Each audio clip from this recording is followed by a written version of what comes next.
Yeah. So there are situations like this. You have to just be mindful that people need different amount of time to cope with.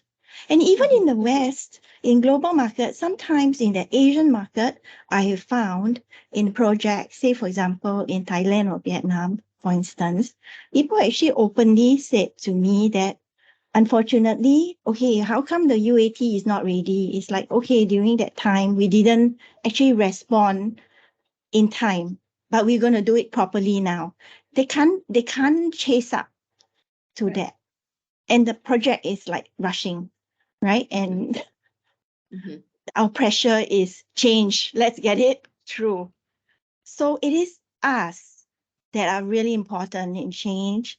And in fact, I believe all leaders who have to look in front, but we need to look at the back as well and bring people to the right pace. It's not easy across geographies.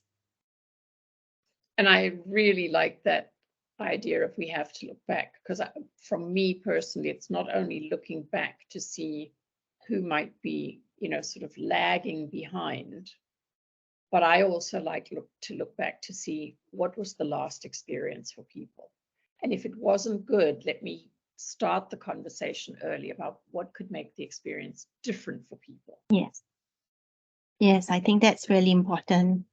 Wonderful. Yes. And then there's some great comments in the chat, about echo chambers, managers and so on being echo chambers. People just want to see boxes checked off without really thinking about both the health of the team and also the quality of the deliverables. So I think that is really, really important. And questions as well about tactics to try. I think from Shirley, she's really busy, but she's here, which is great. How about we just jump into a couple of tactics then, because I think that's really important. So. Yeah. I'm going to share just one that I have used. So for me, the most important thing as a change practitioner, wherever in the world you practice, whoever are your audiences, your stakeholders, your peers, and so on, the most important thing is that you as a practitioner, as a change practitioner, and as a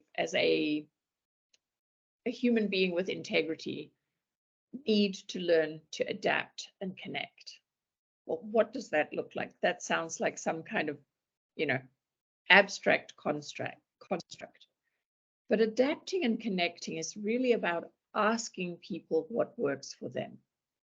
And so I think someone right at the beginning talked about, when things slow down. But in actual fact, if you start slow, your momentum will build up because people will be with you. And so whenever I have the opportunity, whether I'm working right from the beginning on an initiative, or even if I have to jump in because things are a bit messy and not working well, the very first question I ask is, how do you best like to be communicated with? What is your style? How, do you like things broken up into small pieces? Do you want to see the entire picture? Because again, there's both cultural and individual differences for that. And to really try and figure out how my communication and the way I present and engage with people meets them in a way that doesn't feel stressful for them. Because change, let's face it, change can be pretty stressful. And there is a lot of change in all our organizations. And we hear all over the world this term change saturation. But I personally feel that at the minute a human being feels that they are being respected for being human, the door starts to open. It makes it easier to start connecting. It makes it easier to allow for a conversation to develop. It might not develop very quickly. I know when I've been working also, as I said, with people in Africa, it takes a little while. It might be 2 or 3 touch points, but eventually once the door is open, then we get this start of a conversation that is going to really be meaningful. So that's the first thing that is so important to me, is about adapting and connecting. So Mei Wai, what are your reflections on, because you are so multicultural, on adapting and connecting across cultures? I think what you say is absolutely relevant, Ursula. But just to kind of build on that, I think something that works is I use something called a cognitive behavioral technique that I actually picked up from INSEAD, right?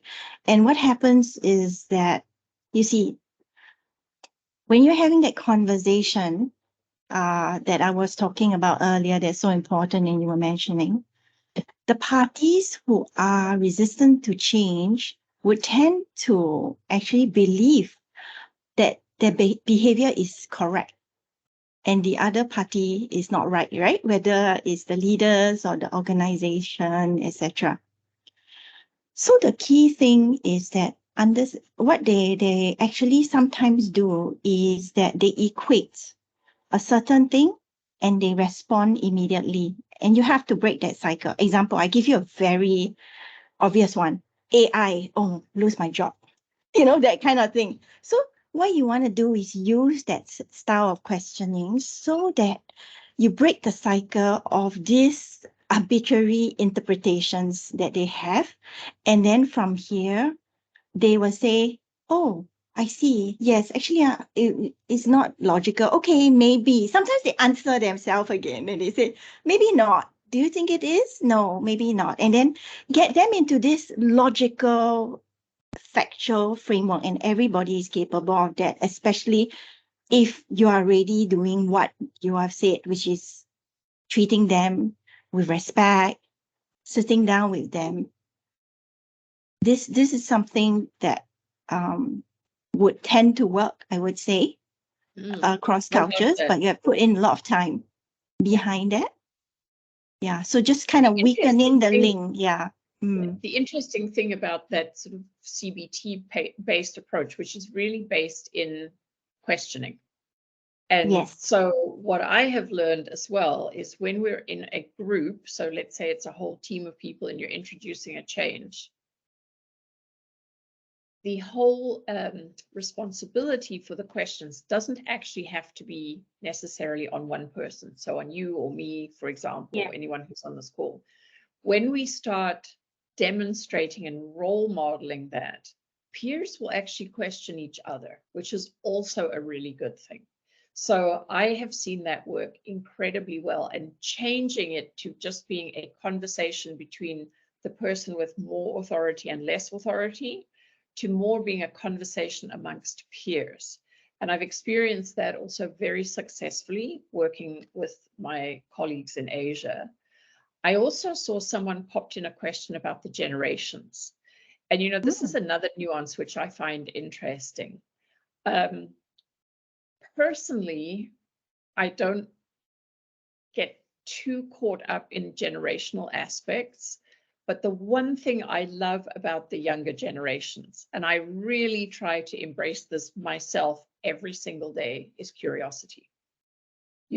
I think the younger generations, millennials, Gen X, Gen Y, Gen Z, all of those, probably anybody under the age of 40, tends to be a little bit more curious and questioning. And I never want to assume that that questioning is coming from a place of resistance. I really want to say questioning is part of being a resilient person in change. But, or I should maybe say, and I have met some senior leaders who literally have said, I don't want to hear any more questions from people. And so for me, the resistant person is that senior leader. So my work, then I shift my focus to working with the leader and about adapting and connecting and so on, versus the impacted people, because I think questioning is so powerful and so important. However, there's one small caveat. There is also a tendency for people who are not resistant to a particular change, but for people who just feel contrary, feel at odds with everything because they may not be happy in their role. And we've all met people like that. Those people will maybe use questions to unsettle everyone else.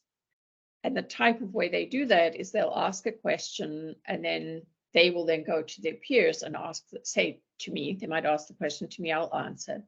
then when I'm out of the room or out of earshot, they'll go to their peers and they'll ask the same question. And they'll say, Ursula's answer wasn't really good. What do you think? And so they start causing a little bit of a disruptive feeling. And I have seen that at play. So this is another reason why, to your point, May, why we have to be so observant. But I always just like to say, overall, I think questions are really positive, and I always invite them. And if someone asks a question, for the third or fourth time, I will also say, we've spoken about this, and I'd like to understand why my answer isn't sitting well with you.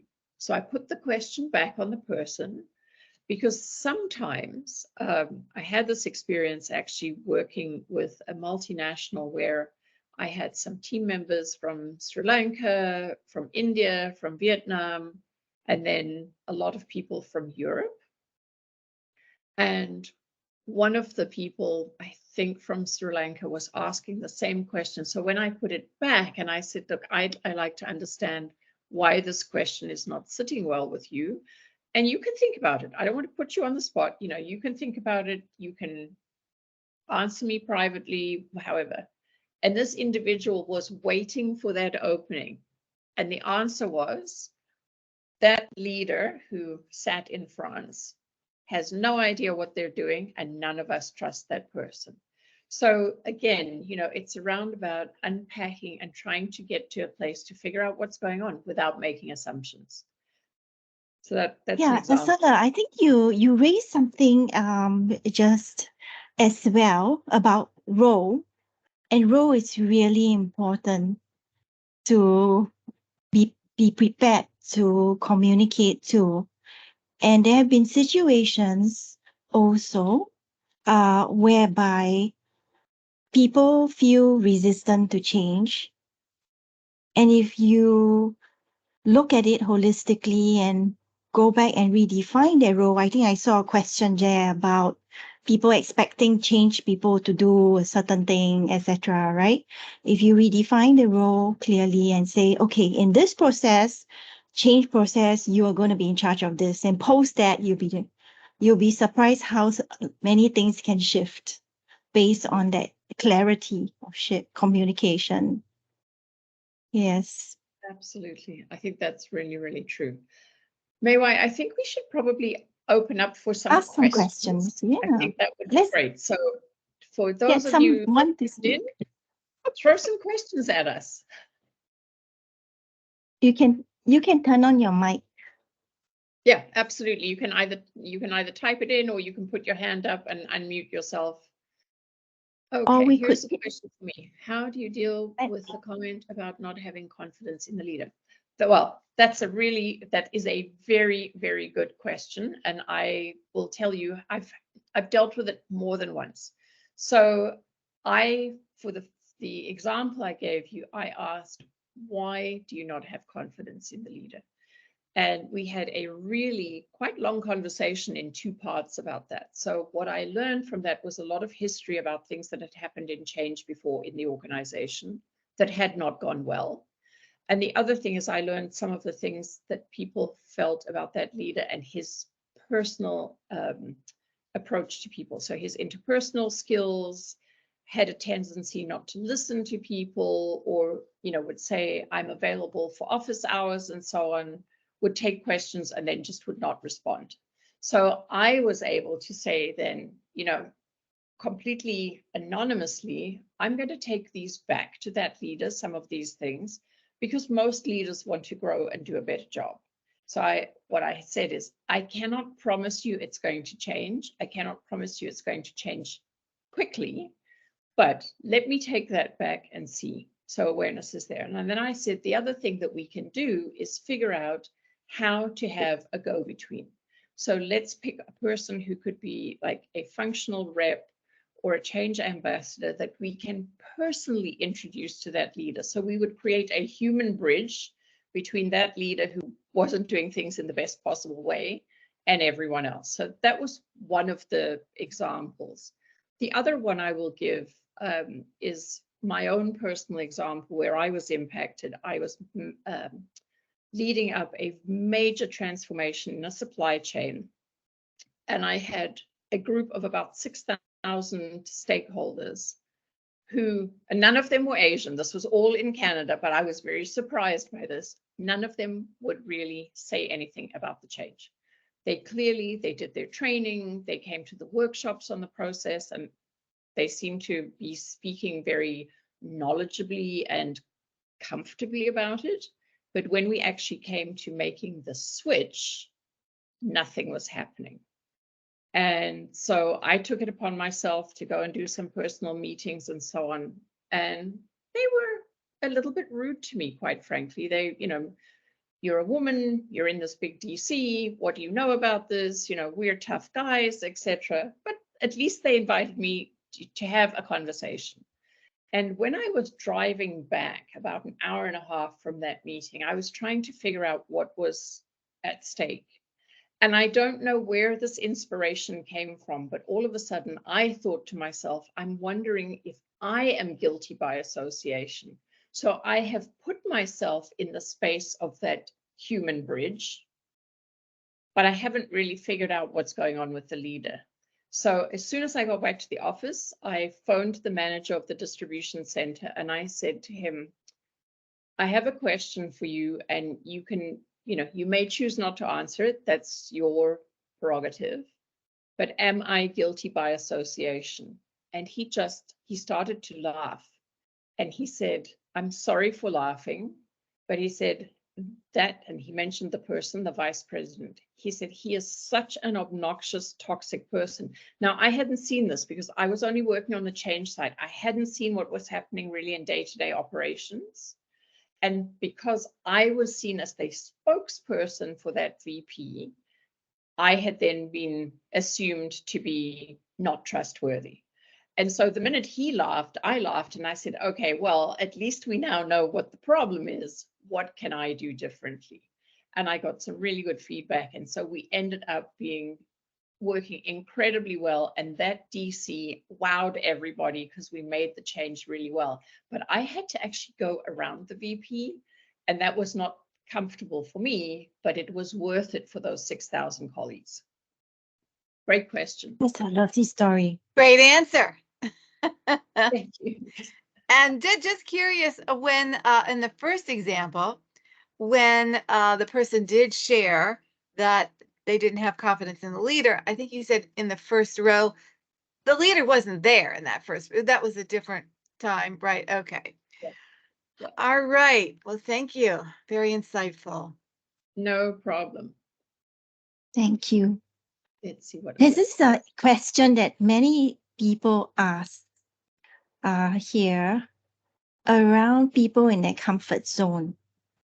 That is not easy to drive them to change. Do you want to have a crack at doing that, Mei Wai? Yeah, I have a crack at that, and I can even use the example here in Singapore, right, where people were not also that many of the smaller firms may not have been so keen on digitalizing until COVID started. But the key thing here is that it's often harder to get them to make that change at the point where they can't see what the disaster would be if they don't change. So people tend to change faster when there's a burning platform, but the cost is very high. So I think one of the key things is there must be a way to share with them, what if you don't change? What would happen to the organization? And I think we know a lot of those stories, right? The Motorola and all the Nokia stories and all that. And this was in fact the thing. And I'm sure many of us, or at least I hear many people telling me the same, which is that they deal with people who say, we used to be the leader. Don't tell us to change now, right? So I hope I've answered your question. There's someone here. I think we've got someone with a raised hand. Raise the hand. That's me. Raised hand. I can't Yes, see. go ahead. Yes, hi. Hi, Mei Wai. Hi. Hi, Ursula. This is Mukund.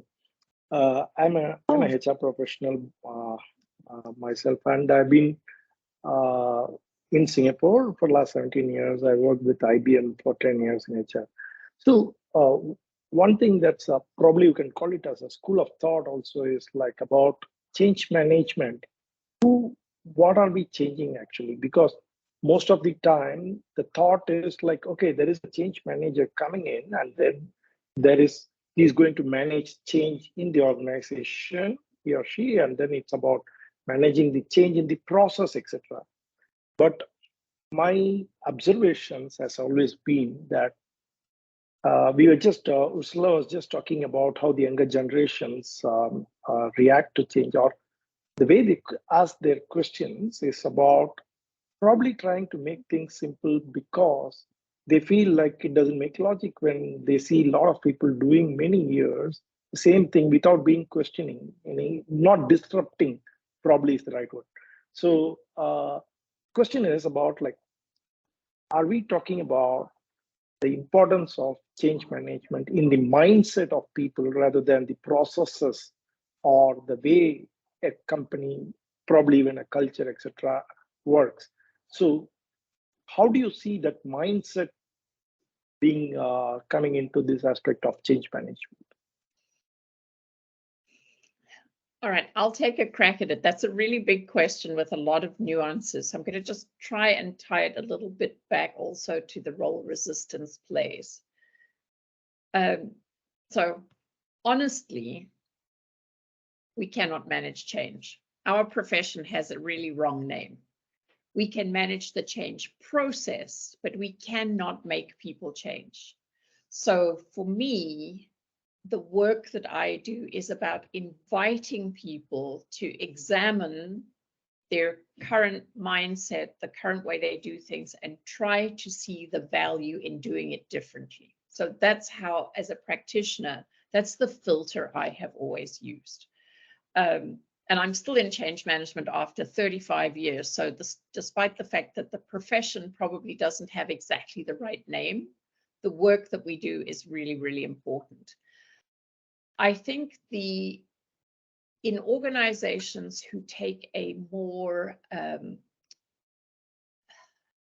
human-centered approach to change, with every project where you have a change manager on board and you are trying to create a journey to help people move from today to tomorrow and help them understand their current mindset and try to embrace new values, new way of working, etc. When we do that work really well with a very human-centered approach, what we end up with is an organization more able to take change on.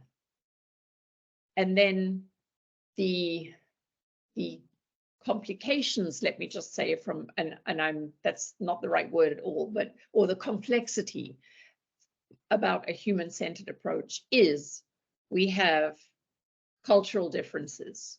We have organizations, I mean, I've worked for some companies that when I think about it now, if I was to try and create sort of a visualization of them, it would really look messy because we've got so many companies that are acquired by mergers and then, acquisitions, and pieces have been split off and things shift around all the time. And so culturally, there's those aspects too, because there's the culture tone is very often set by the leaders. So those complexities, I think, should not scare us away. For me, the most fundamental thing is change happens one conversation at a time. And we can't have individual conversations with everybody, although that would be really wonderful.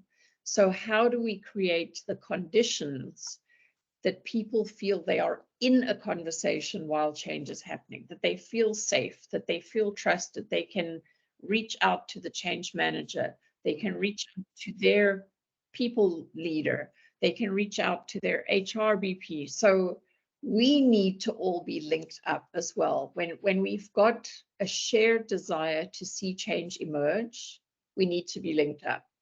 And so I will share perfectly openly, I think it's a topic maybe for another conversation, that sometimes when I've tried to create those collaborative coalitions to address large-scale change and transformation in organizations, I've actually met with resistance because, for example, HR thinks they know the way to do it. This group thinks they know the way to do it. Sometimes it's like, we just need communication. So I love your question. I really love it. And I think we definitely could make a whole other conversation about that, a whole other session. Thank you, Makan, for that one. Really good I question. just wanted to add, Ursula, thank you so much, and Makun for your question. And I see the debate going on the chat. I just have one thought that I wanted to throw out, which is that perhaps one day, or in fact now, all leaders should need to, whether you're HR, right, finance, production, everything, you should actually embrace the ability to manage that change and the mindset as well.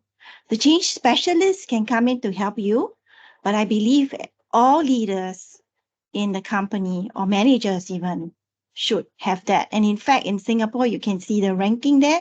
Change management is very high in terms, right, Makun, on the percentage that is required now in organizations. And there was a shift. Previously, it wasn't there. Just on that point, just that you mentioned about the business leaders, right? One supplementary question to this: how much of importance does the business actually take over change? For example, like there is a situation where like a sales is happening, and then that's bringing directly revenue to the company, and then you go and say, no, there is a change happening, and then they tell you, shun you, saying, no, the sale is important more than change. You can come later. You have that conflict going. I think the short answer to that, Makand, is you have to look beyond. You have to look beyond the immediate horizon. So the sale is important, but the and is important as well. And making the sale today and losing the company tomorrow, what's the trade-off? So it's a really big question as well. And I think that would be my short answer to that. But that's a really good question. You. I think that's a super question. I am aware of the fact Martin's been waiting with his hand up for a while. So Martin, we'll go to you next. Thank you so much, and hello from Switzerland. So I just want to refer also to a comment, I believe, from me and Rachel. When we join as change managers, we often hear from the people, this is the 5th or 6th change management program. We had previously different ones, right? So I don't feel that people are resistant to change, but they are resistant to this kind of, it hasn't been implemented previously properly. Now, what are you now going to do about it? Because when we join, we don't look at the legacy, we just hear it in the workshops. That my experience is that people are very open to change, but they say, look, the last change program has not been implemented properly. Now management has decided this new program, and are you really sure you want to implement this? Because the last one wasn't implemented, and we are so fed up with it. And another example is when I joined in a client project, they said, oh, you are the 7th change manager and your predecessor we just fired 3 weeks ago. But I joined on a green field, but it's not a green field. It has been ongoing for the last 10 years. So how would you address this kind of resistance? May Wong, do you want to have a go at that? Actually, I think what he mentions is quite relevant, not this kind of a topic, but more like you also get people who talk to you and tell you like, we've tried with this team before. What are you going to do that's different? It's kind of similar, right? In this case, I think very important is we got to listen. Yeah. Because I faced this one time in Shanghai, and the guy was very unhappy and he rattled on. I think I counted, it was for like 40 minutes about what he experienced and what went wrong and this. And I patiently just listened, took notes, went through, because I think it's critical to find out at that moment rather than feel like, oh, this is a personal attack or what, right? But more like, okay, I think you mentioned like, I can't recall 7 times or something, people in front of you. Maybe you are the one who's going to make it work. You are meant for them. So you need to hear what they are going to complain about. What are the issues? What joining the dots? Was it something that truly it wasn't done well? Right? No finger pointings, everything very open. And what is it from yourself that you think, okay, now that I know the current situation, right? I kind of audited what he said. Let me find out from the rest as well. And then you can kind of get a picture of what the issues were. And then from there, I believe you would be able to say, can you value add in these areas, or were they unreasonable? They're expecting some kind of crazy transformation change that is not manageable, for example, right? So I think this is a situation that is so useful because it's not just in change management, but in situations where when we are consulting companies and they are, you know, I've heard people even who join, who doing R&D and all that, and they are being told like, no, why should we do it? We tried 10 times. It's failed. Why should we do it again? They are like numb, you know, to it. Yeah, so I'm not sure if I'm answering you. Maybe I think that's Ursula can great say answer, something. really a good answer, Mei Wai. And the one thing I would add is it took me personally in my practice quite some time before I was confident enough in those situations to ask people, and what would you do this time? Because so often we miss the pure gold of what people have seen, observed, lived through, and they might have great answers. They might not be in the right position. They might not have the authority, the resources, and so on to enact those approaches. But people know what is going to work. They've been there, they've lived it. They know where the challenging spots are. They know where the bright spots are. But I perfectly honestly, you know, earlier in my career as a change practitioner, I was too anxious to ask those questions because I thought, well, what if they tell me something that's not on my plan?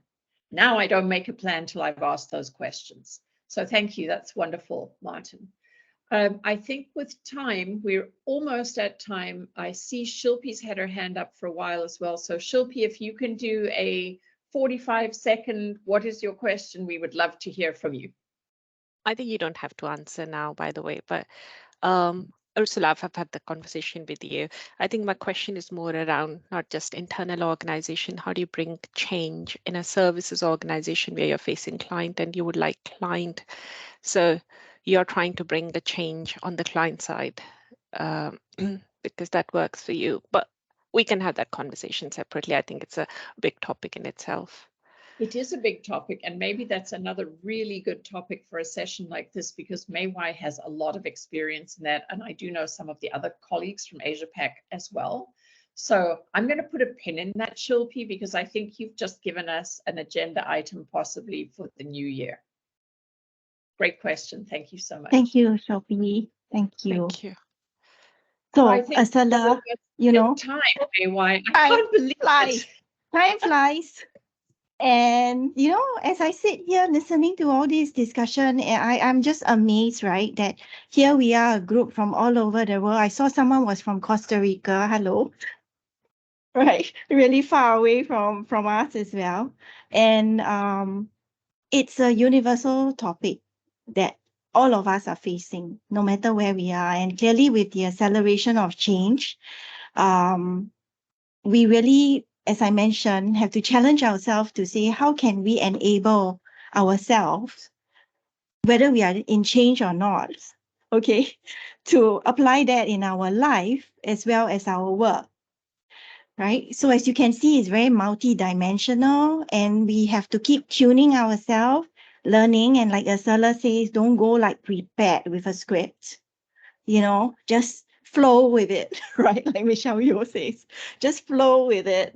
And then really be in that moment, listening and caring about the people. So with that, I wanted to thank all of you. You've been really wonderful audience, as well as Ursula, our co-host, and all the friends in Issoria group, especially Jennifer, and also Hui Zi also, who is also chipped in to help out. Thank you very much. I hope you had a great session, and we hope to see you next time. Thank you. Thanks, everyone. And the output from this session will be hitting your inbox pretty soon. So thanks for being here. Thanks for the wonderful conversation. Thank you. Thank you. Bye-bye. Bye-bye.